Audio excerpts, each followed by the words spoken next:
السلام علیکم جی، تو یہ ہے سفر محبت قسط نمبر 39 از قلم Muniba Khalil. So let's start the episode. وہ کھانا کھاتے پھر کمرے میں گھس گئے. نورے کام کر رہی تھی. وہ دونوں باہر لان میں بیٹھے باتیں کرنے لگے. دوپہر کو کھانا نور نے کمرے میں ہی کھایا. وہ اب طلال کے سامنے نہیں جانا چاہتی تھی. نورے بھی اسے کمپنی دینے کے لیے روم میں ہی آ گئے. کھانا جلال نے باہر سے منگوا دیا تھا. نورے کے ساتھ بے مقصد باتیں کرتے ہوئے ہی رات گزر گئی. اب جلال اسے کھانے پر بلانے آیا تھا. اسے مجبوراً نکلنا ہی پڑا. وہاں ایک چیئر پہ بیٹھا طلال اسی کا انتظار کر رہا تھا. اسے خود سے بھاگتے دیکھ مسکرایا. وہ طلال کی نظروں کے حصار میں تھی. سر جھکائے خاموشی سے کھانا کھاتی رہی. جلال نورے کو اس کی ٹیسٹ میں ہوئی غلطیوں کے بارے میں بتا رہا تھا. وہ شرمندگی سے سن رہی تھی. اسے امید نہیں تھی اتنی غلطیاں نکلیں گی. میرا ہو گیا، میں اب جا رہی ہوں. نورے بغیر کسی کی سنے اپنے کمرے میں چلی گئی. جلال نے طلال کو گھور کر دیکھا. وہ کندھے اچکا گیا. اسے پھر بھی یقین نہیں آیا. ان تینوں نے بھی مزید کچھ دیر میں کھانا ختم کر لیا. نورے چائے بنانے لگی. وہ دونوں باہر لاؤنج میں آ گئے. وہ اکیلے میں چائے پینا چاہتا تھا. جلال اسے تنہائی دینے کے لیے نور کے ساتھ کمرے میں چلا گیا، جہاں اب وہ اس کے ٹیسٹ کو سامنے رکھے اس کی غلطیاں بتا رہا تھا، جو سننے پر وہ مجبور تھی. نورے بے چین سی بیٹھی تھی. اچانک اسے اپنی اسائنمنٹ کا خیال آیا. وہ تو اسے کل سبمٹ کروانی تھی. وہ کیسے بھول گئی؟ اسے طلال پر غصہ آیا. اسی کی وجہ سے تو وہ سب کچھ بھولی تھی. وہ جلال سے مدد کا پوچھنے جلدی سے باہر آئی. طلال کو وہاں بیٹھے چائے پیتے دیکھ وہ رک گئی. جلال آس پاس نہیں تھا. نورے بھی نہیں تھی.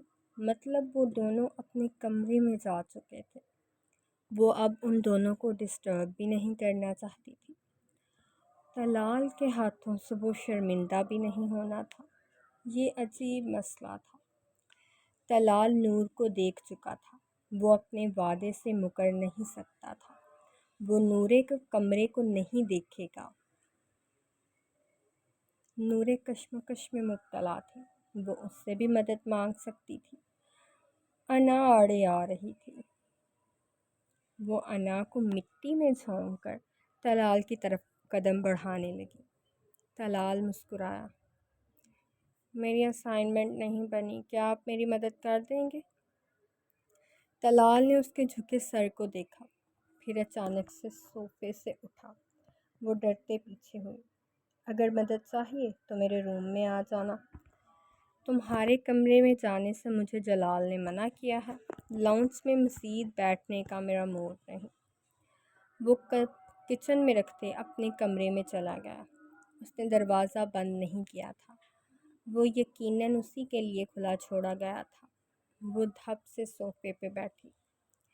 یہ اچھی مصیبت اس کے گلے پڑ گئی تھی.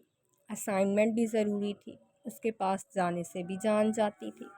آخر آدھے گھنٹے کی لگاتار سوچوں کے بعد وہ ایک فیصلہ کرتی اٹھی. اپنے کمرے کی طرف قدم بڑھانے لگی. طلال اس کے آنے تک مصروف رہنے کے لیے فضا کو کال ملائے. وہ بھی اپنے بھائی سے بات کر رہی تھی. خود تو وہ حیرت زدہ تھی. اسے نہیں بتایا ورنہ وہ فوراً کال کاٹ دیتا. اس نے فضا سے بات ختم کرتے کال کاٹ دی. آدھا گھنٹہ ہو چکا تھا. وہ نہیں آئی. یقیناً اس نے اسائنمنٹ میں مٹی ڈالنا زیادہ بہتر سمجھا ہوگا نسبتاً اس کے پاس جانے کے. اسے غصہ تو بہت آیا مگر قابو کر گیا. وہ لائٹ آف کرنے کے لیے اٹھا تھا. عین اسی وقت دروازے پر نور نمودار ہو. اس کے ہاتھ میں شیٹس اور پینسل وغیرہ تھی. یقیناً وہ اپنے دل و دماغ سے بہت بحث کے بعد آئی تھی. آ جاؤ. وہ صوفے پر بیٹھ گیا. نور بھی اس کے پاس ہی بیٹھ گئی. اس نے اپنے اور اس کے درمیان شیٹس رکھ دی۔ وہ صفات شاید اسے قابو میں رکھتے یا شاید فاصلہ برقرار رکھنے میں مددگار ثابت ہو رہے تھے۔ یہ اس کا سوال تھا جو اس نے نور سے نہیں پوچھا، ورنہ اس دفعہ وہ واقعی اسائنمنٹ پر مٹی ڈالتے اس کے پاس سے جانے کو ترجیح دیتی۔ طلال نے اسے پوائنٹس بتانا شروع کیے۔ وہ لکھنے لگی۔ وہ اسائنمنٹ کافی لمبی ہے، یہ اندازہ اسے لکھنے کے دوران ہو گیا۔ طلال ہی اسے سارا ڈیٹا لکھوا رہا تھا۔ وہ بولتا جا رہا تھا اور نور لکھتی جاتی۔ وہ ٹیک نہیں لگا سکتی تھی، اسی وجہ سے اب بیٹھ بیٹھ کر اس کی کمر میں درد ہونے لگا۔ طلال اسے غیر محسوس انداز میں کمر سیدھی کرتے دیکھ شیٹس درمیان سے اٹھائیں۔ دوسرے ہاتھ سے اس کا بازو پکڑتے اسے اپنی طرف کھینچا۔ اس کا رخ سامنے رکھتے اس نے شیٹس اب نور کے سامنے رکھی۔ وہ جو نیند میں جھول رہی تھی، طلال کی اس حرکت نے اس کی ساری نیندیں اڑا دیں۔ وہ نور کے ساتھ جڑ کر بیٹھ گیا۔ اس سے نور کی کمر کو سہارا ہو گیا، مگر اس کے جسم کی گرمی جیسے نور کے جسم میں منتقل ہو رہی تھی۔ اب لکھو۔ وہ نور کے کان کی لو پہ کاٹتا بولا۔ پہلے وہ بالکل سیدھی بیٹھی تھی، اب اس کے سینے سے ٹیک لگائے ذرا نیند دراز سی تھی۔ وہ پھر سرگوشیوں میں اسے باقی سب لکھوانے لگا، جو وہ غیر آرام دہ انداز میں ہی صحیح مگر لکھتی رہی۔ اس کی سرگوشیاں کافی جان لیوا تھیں، چاہے الفاظ کچھ بھی ہوں، مگر اس کا انداز اور سانسوں کی آواز وہ دونوں سے ایسا بنا دیتی۔ نور کی آنکھیں بوجھل ہونے لگیں، اس سے لکھا بھی نہیں جا رہا تھا۔ اچانک اس کے ہاتھ سے پینسل گر گئی۔ وہ طلال کے سینے سے سر لگائے آنکھیں بند کر گئی۔ اس نے چونکتے نور کو دیکھا، اپنا ایک ہاتھ آرام سے نور کی کمر میں ڈالتے پیٹ پر رکھا۔ وہ یوں اس کی آغوش میں آ سمائی۔ وہ لکھتے لکھتے اچانک رکی تھی۔ وہ اب اپنی منمانیاں شروع کر رہا تھا۔ چپ چاپ کام کرو۔ اس نے ابھی اس کے اپنے پیٹ پہ رکھے ہاتھ پہ ہاتھ رکھا، کچھ کہنے کے لیے ہونٹ کھولے، وہ پہلے ہی بول پڑا۔ اس نے واپس ہونٹ بند کر لیے۔ کچھ نہیں کر رہا، تم بس اپنا کام جلدی ختم کر لو۔ وہ آہستہ سے جیسے اسے تسلی دے رہا تھا۔ بھاری آواز کی سرگوشیاں واپس سے آنکھوں کے باری ہونے کی وجہ بنی۔ وہ آنکھیں بند کرنے پر مجبور ہو گئی۔ ویسے بھی صبح سے اس کا دماغ چکرا رہا تھا، طلال کے بارے میں سوچ سوچ کر۔ اب جیسے اس کی آغوش میں آ کر ساری پریشانیاں کہیں دور جا بھاگ گئی تھیں۔ طلال اپنے سینے پر گرتے اس کے سر کو دیکھ مسکرایا۔ وہ سو چکی تھی۔ اس نے جھکتے اس کا کان چوما، پھر ذرا سا سیدھا ہونا چاہا تو وہ اٹھنے لگی۔ اس نے ہاتھ بڑھاتے اسے تھپکنا شروع کر دیا۔ وہ واپس سے آنکھیں موند بند کر گئی۔ ابھی بھی وہ بچی ہی تھی۔ وہ خود بھی تھکا ہوا تھا۔ اسے ابھی گود میں اٹھاتا تو وہ اٹھ جاتی۔ وہ یوں ہی پاؤں سیدھے کرتے ٹیبل پہ رکھتے لیٹ گیا۔ اپنا ہاتھ اس کے پیٹ سے نہیں ہٹایا، بلکہ مزید مضبوطی کر دی۔ وہ دونوں ہی نیند میں اتر چکے تھے۔ طلال کو تو ویسے بھی وہ اپنی باہوں میں چاہیے تھی۔ اب نیند کا نہ آنا تو ناممکن تھا۔ وہ سکون سے سو چکا تھا۔ نور پہلے ہی اس کی باہوں میں سکون سے پڑی تھی۔ وہ جانتی نہیں تھی یا شاید مان نہیں رہی تھی، مگر طلال کی باہوں میں وہ پرسکون نیند سوتی تھی، جیسے کہ ابھی۔ درخشاں آج وقت پہ ہی جعفر کو اٹھا دیا۔ وہ نہیں جانتی تھی وقت سے پہلے اٹھا چکی ہے۔ اب وہ بیڈ پر لیٹی اس کی چھوٹی موٹی منمانیاں برداشت کر رہی تھی۔ وہ رات کو جلدی سونے کا بدلہ بہت اچھے سے لے رہا تھا۔ تمہیں ذرا اپنے شوہر کا خیال نہیں۔ پرانے زمانے کی عورتیں اپنے شوہر کے سونے کے بعد سوتی اور اٹھنے سے پہلے اٹھ بھی جاتی تھیں۔ ایک تم ہو، وہ انتہائی افسوس سے کہہ رہا تھا، ساتھ اس کے بالوں سے چھیڑ چھاڑ بھی جاری تھی۔ اذان میں ابھی وقت تھا۔ وہ بس اس سے باتیں کرنے کے لیے کوئی موضوع اٹھا چکا تھا۔ آپ نے خود ہی تو کہا پرانے زمانے، اب جو زمانہ گزر گیا ویسی عورتیں اس زمانے میں تو نہیں مل سکتی نا۔ درخشاں کے جواب پر اس نے متاثر ہونے والے انداز میں اسے دیکھا، پھر جھکتے اس کا گال چومتے ذرا سا کاٹ گیا۔ وہ سسکتے گال پہ ہاتھ رکھ گئی، اس کے دور ہونے پہ اسے گھورا۔ اس زمانے کے مرد ظالم تھے، آج کے زمانے کے مرد بھی ظالم ہی ہیں۔ درخشاں اسے گھورتے اس کی شان میں چند تعریفی کلمات کہے تھے۔ وہ گہرا مسکرایا۔ دیکھ لو، ہم مرد نہیں بدلے، ایک تم عورتیں ہی ہو جو بس وقت کے ساتھ بدل جاتی ہو۔ وہ کہتے بیڈ سے اٹھ گیا۔ اذانوں کی آواز آ رہی تھی، پیچھے وہ اسے گھورتے رہ گئی۔ وہ فریش ہو چکا تھا، اب مسجد میں جا رہا تھا۔ پیچھے درخشاں بھی اذان کے بعد فریش ہوتے نماز ادا کی۔ تلاوت کرنے کی اس میں ہمت نہیں تھی، چند ایک چھوٹی صورتیں تلاوت کرتے وہ سو گئی۔ جعفر نے اب جم جوائن کر لی تھی، وہ مسجد سے سیدھا وہیں چلا گیا۔ جلال نماز ادا کرنے کے لیے اٹھا تھا۔ نورے کو ہمیشہ کی طرح سوتے دیکھ مسکراتے فریش ہونے چلا گیا۔ وہ باہر آتے کچھ پریشان ہوا۔ نور کے کمرے کا دروازہ کھلا تھا، وہ تو کمرہ لاک کر کے سوتی تھی۔ جلال پریشانی سے اس کے کمرے کی طرف بڑھا۔ اس نے پورا کمرہ چیک کر لیا مگر وہ کہیں نہیں تھی۔ وہ کچھ پریشان ہوا، پھر طلال کا سوچتے اس کے کمرے میں آیا۔ اس کے کمرے کا دروازہ بھی کھلا تھا، لائٹس بھی آن تھی۔ اسے سامنے ہی نور اس کے سینے سے لگی سوئی نظر آئی۔ اس نے غصے سے سکون سے سوئے طلال کو گھورا۔ طلال اس کے کندھے پہ ہاتھ رکھنے سے ہی اٹھ گیا۔ وہ اچانک سے اٹھتے اسے بھی گراتا جلال نے دباؤ ڈال کے اسے لیٹی رہنے پہ مجبور کر دیا۔ تم سے کبھی اچھے کی توقع نہیں کرنی چاہیے، جلال غصے سے کہتے نور کا دوپٹہ اس پہ درست کیا جو نیچے جھول رہا تھا۔ اسائنمنٹ بنانے میں مدد کرا رہا تھا۔ وہ شاید برا مان گیا تھا۔ وہ تو نظر آ رہا ہے۔ وہ بھی تنزیہ کہتے نور کو گود میں اٹھاتا جب طلال نے اسے روک دیا۔ میں اٹھاتا ہوں اسے، تم سائڈ ہو۔ جلال نے اسے گھورا۔ بھائی ہوں میں اس کا، وہ جیسے یاد کروا رہا تھا۔ جانتا ہوں مگر میری بیوی ہے، اگر یاد نہ ہو تو بتا دوں، پہلے بھی وہ میرے قریب اسی طرح سوئی ہے۔ وہ نور کے بچپن کا حوالہ دے رہا تھا۔ جلال نے اسے گھورا۔ تم نے اس کا تب خیال رکھا جب میں اپنے حواس میں نہیں تھا، صرف اسی وجہ سے ہر دفعہ بچ جاتے ہو، ورنہ کوئی بھی غیرت مند بھائی تمہارا قتل کرنے میں بالکل بھی نہ ہچکچائے۔ جلال کی بات پر اس نے غور ہی نہیں کیا۔ وہ نور کو نرمی سے اپنے بیڈ پر لیٹانے لگا، اس کے ساتھ ہی اس پہ کمبل درست کیا۔ وہ دور کھڑا اسے گھور رہا تھا۔ گھور کیا رہے ہو؟ میں نے زبان دی تھی نور کے کمرے میں نہیں جاؤں گا، اب مکر تو نہیں سکتا۔ وہ بہت ہی غیر سنجیدہ بات انتہائی سنجیدہ انداز میں کہہ رہا تھا۔ جلال اسے گھور کر رہ گیا۔ تم یقیناً نماز ادا کرنے کے لیے اٹھے ہو، آؤ چلے، پھر واپس آ کر نور کی اسائنمنٹ بھی مکمل کرنی ہے۔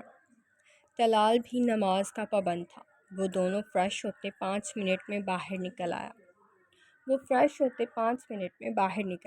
جلال بھی صبر کا دامن تھامے اس کے ساتھ نماز ادا کرنے چلا گیا۔ جب تم نے ہی چیک کرنی ہے تو اتنی محنت کیوں کر رہے ہیں؟ وہ تھک کر بولا۔ پچھلے 1 گھنٹے سے وہ طلال کی بتائی ساری ڈیٹیلز لکھ رہے تھے۔ تقریباً 10 شیٹس ہو چکی تھی۔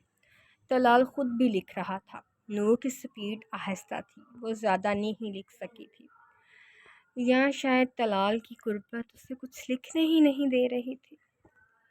ہاں کرنی تو میں نے ہے، مگر میں نہیں چاہتا کوئی اسائنمنٹ دیکھ کر یہ کہے میں نور کو فری ہینڈ دے رہا ہوں۔ ویسے بھی وہ لڑکیاں کچھ ٹھیک نہیں ہیں، مجھے ان کی حرکتوں پہ شک ہے۔ جیسے وہ کلاس میں اپنے میل ٹیچرز کو دیکھتی ہیں، وہ کسی پڑھنے والے بچے کی طرف اشارہ نہیں کرتا۔ وہ افیئر چلانے والی لڑکیاں ہیں۔ میں نہیں چاہتا وہ کبھی نور کی اسائنمنٹ دیکھ کر اسے بھی ایسی سمجھیں۔ اس نے وضاحت دی تھی۔ طلال بھی جانتا تھا یونیورسٹی میں کچھ بگڑے بچے بچیاں ایسے بھی ہوتے ہیں۔ اس کی اپنی کلاس میں ایسی لڑکیاں موجود تھیں۔ وہ پھر سکون سے لکھنے لگا۔ جس کے لیے وہ محنت کر رہے تھے وہ سکون سے سوئی پڑی تھی۔ جلال نے اپنا کام مکمل کر لیا۔ طلال ابھی کر رہا تھا۔ وہ ان غیر ملکی تعلقات کو بہتر کرنے کے چند طریقے لکھ رہا تھا۔ اس کے پوائنٹس بھی شامل تھے، مشکل تھے۔ جلال نور کو اٹھاتے اس کے کمرے سے نکل آیا۔ وہ بس اس کی پشت کو گھور کر رہ گیا۔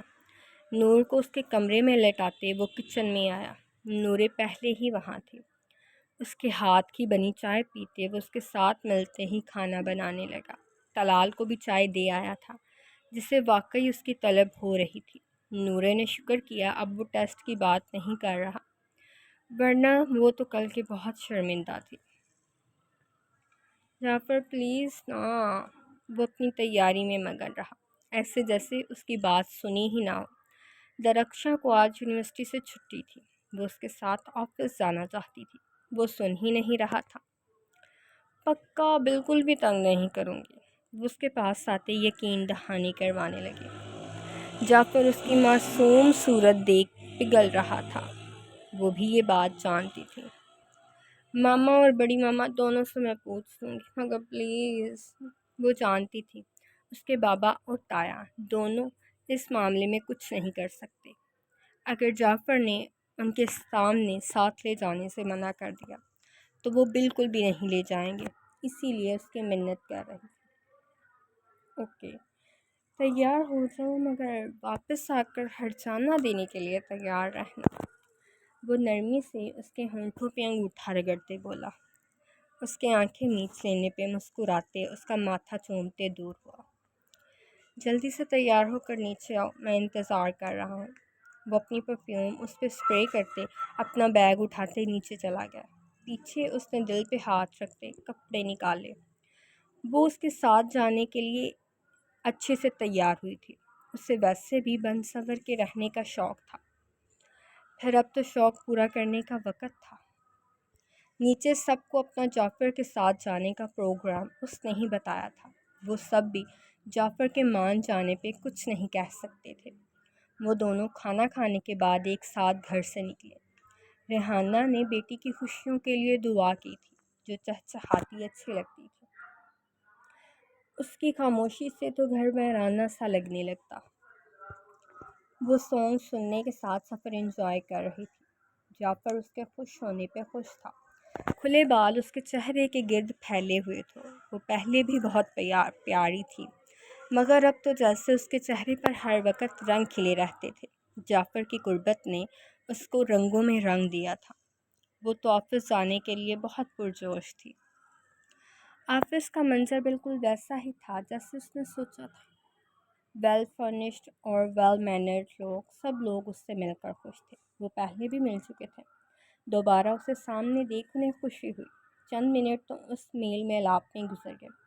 پھر جعفر اسے اپنے ساتھ اپنے آفس روم میں لے گیا۔ وہ ہر جگہ کو قریب سے دیکھ رہی تھی۔ آفس میں ٹیبل پہ رکھی اس کی تصویر، جس میں وہ مارگلا کی پہاڑیوں پہ کھڑا تھا، پیچھے اس کی چیئر کی پچھلی دیوار پہ لٹکی کوریوگرافی سے لکھی کوئی آیت بھی۔ اس کا آفس زیادہ چیزوں سے بھرا ہوا نہیں تھا، بس ایک ریک میں کچھ فائلز، ٹیبل اور ایک سائڈ پہ پڑے صوفے۔ ایک چھوٹا سا ڈریسنگ روم بھی تھا، جس میں اس کے چند سوٹ لٹکے ہوئے تھے۔ اگر کبھی ایمرجنسی میں جانا پڑے تو اس کے لیے وہ ہر چیز دیکھ رہی تھی۔ وہ باہر نکلتے خوشی سے اسے کچھ بتاتی، جب اس کے پاس کھڑی لڑکی کو دیکھ رک گئی۔ یہ وہی تھی جس نے اسے پارٹی میں بھی دیکھا تھا۔ اس کے جعفر کو دیکھنے کے انداز پہ وہ کچھ غیر آرام دہ ہوئی تھی۔ آ جاؤ درخشاں، یہ میری سیکرٹری ہیں، وہاں میں تمہیں ان سے نہیں ملا سکا۔ Maheen and she is my wife, درخشاں جعفر۔ درخشاں مروت نبھانے کو اس سے ہاتھ ملایا۔ وہ بھی مسکراتے اپنی میم سے ملی۔ میم، امید ہے آپ کو آفس پسند آیا ہوگا۔ جعفر فائلز پہ سائن کر رہا تھا۔ وہ یوں ہی درخشاں سے سوال کرنے لگی، چند ایک چیزوں کے علاوہ آفس میں ایسا کچھ خاص تو نہیں ہے جو پسند کیا جائے۔ جعفر نے سر اٹھایا۔ وہ اس کے سارے انداز سمجھتا تھا۔ وہ لڑکی اب ناسمجھی سے درخشاں کو دیکھ رہی تھی۔ وہ کچھ دور صوفے پہ بیٹھ چکی تھی۔ ماہین آپ کے لے جائیں اور آج میرے آفس میں کوئی بھی نہ آئے۔ اگر کوئی کام ضروری ہوا تو بھی پہلے مجھ سے پوچھ کر پھر آئیں۔ وہ یس سر کہتے چلی گئی۔ جعفر اسے گھورنے لگا جو ماہین کو گھور رہی تھی۔ جعفر میٹنگ اٹینڈ کرنے چلا گیا۔ وہ پیچھے اس کے بھیجے گئے فروٹ سیلیڈ کو کھانے لگے۔ ویسے تو وہ یہاں بور ہو رہی تھی۔ نور آنکھیں مسلتے اٹھی۔ نورے اس کے پاس کھڑی اسے اٹھا رہی تھی۔ اس نے کمبل دور پھینکتے اٹھنا ہی بہتر سمجھا۔ ویسے بھی اسے دیر ہو رہی تھی۔ اس نے گھڑی پر وقت دیکھ لیا تھا۔ وہ طلال اور اس کے پاس بیٹھ کر اسائنمنٹ کو بھول چکی تھی۔ نورے چلی گئی۔ وہ فریش سی باہر آئی۔ آنکھیں اس کی ابھی نیند سے بند ہو رہی تھیں جنہیں وہ بہت مشکل سے کھول رہی تھی۔ طلال بھی ڈائننگ ٹیبل پہ بیٹھا کھانا کھا رہا تھا۔ جلال اور نورے کچن سے چیزیں لا کر ٹیبل پہ رکھ رہی تھیں۔ نور کو آتے دیکھ طلال مسکرایا۔ تب تک وہ دونوں بھی ٹیبل پہ بیٹھ چکے تھے۔ نور بھی نورے کے ساتھ بیٹھ گئی۔ وہ بغیر دھیان دیے ہی طلال کے عین سامنے آ گئی۔ طلال اب جلال کی وجہ سے سر جھکائے کھانا کھا رہا تھا۔ اس نے ہی سب سے پہلے کھانا ختم کیا۔ اسے اٹھتے دیکھ جلال کو سلجھا، مگر جیسے ہی واپس آتے دیکھا وہ سیدھا ہو گیا۔ اس کے ہاتھ میں کچھ پیپرز تھے۔ اس نے لا کر نور کے سامنے رکھ دیے۔ وہ اپنی شیٹس کو دیکھ چونکی۔ اس کے ساتھ ہی جلال کو دیکھا۔ تمہاری اسائنمنٹ مکمل ہے، ایک دفعہ دیکھ لینا۔ جلال میں نکل رہا ہوں، مجھے کسی سے ملنا بھی ہے، وہ کہتے چلا گیا۔ پیچھے نور کی نظریں نور کو اچھا خاصا پسند کر رہی تھی۔ جلال خاموشی سے کھانا کھا رہا تھا۔ نور کو اس کے حصار میں گزرے وہ لمحات بھی یاد آ گئے تھے۔ اب اس کی سوچیں اسی طرف تھیں۔ طلال اسے کمرے میں کب چھوڑ کر گیا، کہیں جلال نے دیکھ تو نہیں لیا، اور بھی ایسے ہی سوال تھے۔ مزید کچھ دیر بعد نورے اٹھ گئی۔ وین آنے والی تھی۔ وہ اپنا اور نور کا بیگ لینے چلی گئی۔ آئندہ کسی معاملے میں مدد چاہیے ہو تو مجھے پوچھ لینا۔ دوسرا طلال برا نہیں ہے، وہ تمہیں کبھی نہیں چھوڑے گا۔ میں ہوں یا نہ ہوں، وہ تمہارا ساتھ کسی قیمت پر نہیں چھوڑے گا۔ کبھی اسے غلط مت سمجھنا۔ نہ جانے اس نے کس چیز کی وضاحت دی تھی۔ نور تو پہلی بات پر ہی سر جھکا گئی۔ مطلب وہ اچھے سے جانتا تھا نور اس کے کمرے میں گئی تھی۔ کہیں جلال نے ہی اسے اس کے کمرے میں نہ لٹایا ہو۔ اس کی سانسیں خشک ہونے لگیں۔ اس نے سر اٹھا کر جلال کو دیکھا۔ وہ اسے ہی دیکھ رہا تھا۔ وہ گڑبڑا کر واپس سے سر جھکا گئی۔ خوش رہا کرو، ہنستی مسکراتی اچھی لگتی ہو۔ جلال اس کے سر پر ہاتھ رکھتے چلا گیا۔ اس نے بھی تیار ہونا تھا۔ وہ دونوں وین میں بیٹھتے یونیورسٹی کے لیے نکل گئیں۔ درخشاں کا موڈ سخت خراب ہو رہا تھا۔ اسے جھنجھلاہٹ ہو رہی تھی۔ وہ غصے سے جعفر کے آفس سے نکل آئی۔ وہاں اب سبھی لوگ اپنے کام میں مصروف تھے۔ کوئی آ رہا تھا، کوئی جا رہا تھا۔ وہاں گہما گہمی کا ماحول تھا۔ وہ وہیں آفس کے دروازے سے چند قدم آگے بڑھتے ایک طرف جانے لگی۔ وہ ویٹنگ لاؤنج تھا۔ اس کے پاس ایک سائڈ پر کھڑکیاں کھلی تھیں جن سے آتی روشنی الگ ہی منظر پیش کر رہی تھی۔ 10ویں منزل پر آتی یہ ہوا بہت سرور بخش تھی۔ وہ وہیں کھڑی ہوا لینے لگی۔ ویسے بھی اس کو وہاں حبس محسوس ہو رہی تھی۔ وہ جگہ ایک کونے میں تھی۔ لوگ وہاں بہت کم آتے جاتے تھے۔ وہ سب اپنے کام میں مصروف، کبھی ٹھنڈی ہوا کے لیے وہاں آئے ہی نہیں۔ وہاں جعفر میٹنگ سے واپس آتے اسے ڈھونڈنے کے لیے پاگل ہو رہا تھا۔ وہ اپنی سیکرٹری کو بھی آفس کا راؤنڈ لگوا چکا تھا، مگر وہ نہیں ملی۔ اب وہ غصے سے باہر نکلا۔ آج وہ اس لڑکی کو نہیں چھوڑے گا۔ بہت تنگ کر دیا تھا آج اس نے۔ وہ غصے سے قدم اٹھاتے اسی طرف آیا۔ وہ ایک طرف سے آتی ٹھنڈی ہواؤں پہ ویٹنگ لاؤنج کی طرف جانے کے بجائے وہاں آ گیا۔ اسے سامنے ہی وہ کھڑی آنکھیں بند کیے لمبی لمبی سانسیں لیتی نظر آ گئی۔ درخشاں، یہ کیا حرکت ہے؟ میں تمہیں وہاں ڈھونڈ رہا ہوں اور تم یہاں۔ وہ اب غصے سے بھری نظروں سے اسے دیکھ رہا تھا، وہ جھنجھلاہٹ بھرے تاثرات سے، اپنے شوہر کو، جو اس کی محبت تھی، مگر یہ محبت اکثر اس کی جان کو آ جاتی تھی۔ وہاں میرا دل گھبرا رہا تھا۔ اس نے بالکل سچ کہا تھا۔ جعفر کا رائے دینے کا موڈ نہیں تھا، تو یہاں آ کر ٹھیک ہو گیا۔ اس نے درخشاں کو غصے سے بازو سے پکڑ لیا۔ وہ کتنا پریشان ہو گیا تھا۔ وہاں اس طرف کوئی نہیں تھا، کوئی آتا ہی نہیں۔ جعفر غصے سے اس کو کمر سے پکڑتے دوسرا ہاتھ اس کے چہرے کے گرد رکھا۔ وہ ابھی اسے ایسی کسی بھی حرکت سے روکتی جب اس نے غصے سے اس کی سانسیں ہی قید کر لی۔ درخشاں کو روکنے کا موقع ہی نہیں ملا۔ وہ اب غصے سے اس کو ہونٹوں کو دانتوں تلے دبائے ہوئے تھا۔ اسے سانس لینے کی بھی آزادی نہیں تھی۔ وہ اس قدر سخت انداز پر مچل اٹھی۔ جعفر نے اسے آزادی نہیں دی۔ وہ اپنی منمانیوں میں مصروف ہوا۔ جعفر اچانک ہی دور ہوا۔ وہ اپنا سارا بوجھ اس پہ ڈال گئی۔ جعفر پریشانی سے دور ہوا۔ وہ اس کی باہوں میں جھول گئی۔ جعفر اسے گود میں اٹھاتے اپنے کیبن کی طرف بڑھا۔ وہ بہت گھبرا گیا تھا۔ اس نے اس کی سنی کیوں نہیں؟ وہ کہہ تو رہی تھی میں ٹھیک نہیں۔ اسے اس کی سننی چاہیے تھی۔ اس نے پریشانی سے بغیر اپنے سٹاف کی نظروں کی طرف دھیان دیے اسے اپنی کیبن میں لاتے وہاں لٹایا، ساتھ ہی اپنی سیکرٹری کو ڈاکٹر کو کال کرنے کا بول دیا۔ اس نے ٹیشو لیتے اس کے ہونٹ صاف کیے۔ اس کے اپنے چہرے پہ لپسٹک کا کوئی نشان نہیں تھا، پھر بھی اس نے ہونٹ صاف کر لیے۔ کچھ دیر بعد ڈاکٹر آ گئے۔ انہوں نے جعفر کو باہر بھیج دیا۔ وہ سخت جھنجھلاہٹ میں مبتلا تھا۔ اس کے چچا اور بابا بھی درخشاں کے طبیعت خراب کو سنتے وہاں آ گئے۔ سٹاف کو بھی انہوں نے کام کی طرف دھیان کرنے کو کہا۔ وہ تماشا دیکھنے کے لیے اکٹھے ہو رہے تھے۔ کچھ دیر بعد ڈاکٹر باہر نکلی۔ وہ جعفر کی فیملی کو پرسنلی جانتی تھیں، مگر وہ درخشاں اور جعفر کی شادی سے لا علم تھیں۔ مسٹر گلزار، مجھے آپ سے بات کرنی ہے۔ جعفر کو غصہ آیا۔ وہ یہاں مر رہا تھا اور انہیں گلزار سے بات کرنی تھی۔ وہ پہلے درخشاں کے بارے میں تو بتا دیتی۔ گلزار ڈاکٹر کو پریشان حال چہرہ دیکھ گھبرائے۔ ڈاکٹر، آپ مجھے بتائیں کیا مسئلہ ہے؟ میں شوہر ہوں اس کا۔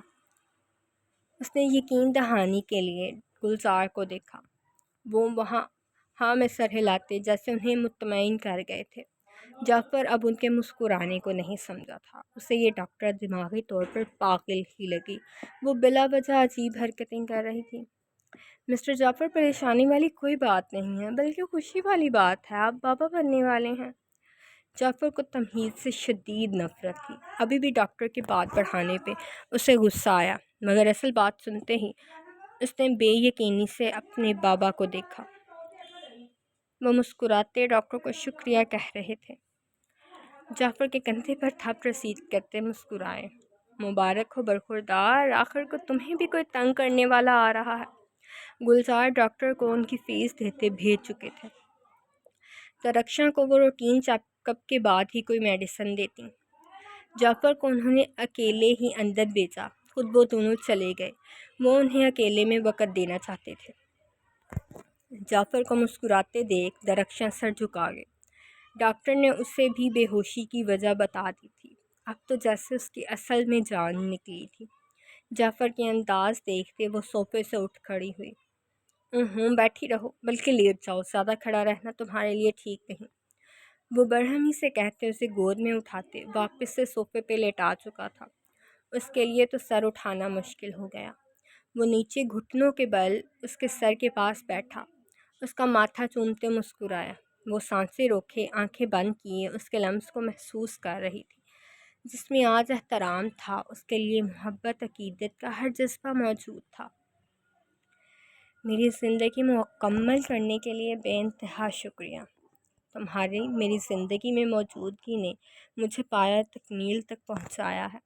وہ اپنی بھاری ہوتی سانسوں سے اس کی سرگوشیاں سن رہی تھی جو وہ اس کے کانوں میں انڈیل رہا تھا۔